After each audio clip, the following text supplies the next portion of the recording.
அவங்க தான் பேசுறேன். என்ன சின்னம்மா, நம்ம ஊர் பக்கம் தான் கடற்கரை இருக்கே, அப்புறம் என்ன? நம்ம ஊர்ல கடல் பக்கம் தான். ஆனா அங்க எம்ஜிஆர் சமாதி இல்லையே. உங்களுக்கு பிடிச்ச எம்ஜிஆரோட சமாதியை பார்க்கணும்னு உங்களுக்கு ஆசை இருக்கா இல்லையா? நம்ம போலாம் சின்ன தம்பி, வாங்க. அவங்க 2 பேரும் ஆட்டோல ஏறிட்டாங்க. எப்படியும் இந்த பக்கம் தான் வருவாங்க. சரி வாங்கடா போலாம். நாங்க சென்னைக்கு வந்துட்டோமா, அவங்கள ஃபாலோ பண்ணிட்டு தான் போயிட்டு இருக்கோம். பாத்து பவானி, இந்த முறை ஜாக்கிரதையா எல்லாத்தையும் செஞ்சு முடி. தம்பி இந்தாப்பா, உன் பொண்டாட்டிக்கு பூ வாங்கி கொடு. என்னப்பா பாத்துட்டே நிக்கிற, இந்தா வாங்கிக்கோ. ஏங்க, இவங்க என்னோட முதலாளி அம்மா. உங்க 2 பேருக்கும் இன்னும் கல்யாணம் ஆகலையா? இனிமேல் தான் கல்யாணம் பண்ணிக்க போறீங்களா?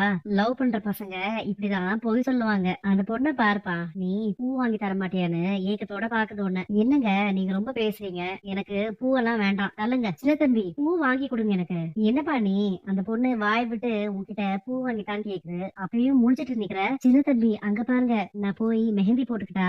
வேண்டாமா, நம்ம ரூமுக்கு டைமுக்கு போகணும். சரி சின்னம்மா போங்க, போய் மருதாணி போட்டுக்கோங்க. நீங்களே இதுல ஒரு நல்ல டிசைன் செலக்ட் பண்ணி கொடுங்க. சின்ன தம்பி வாங்க, நாம கடல்ல போய் கால் நனைச்சு வந்துடலாம். இன்னும் கொஞ்ச நேரத்துல நான் தான் உங்க அம்முன்னு சொல்ல போறேன் சின்ன தம்பி.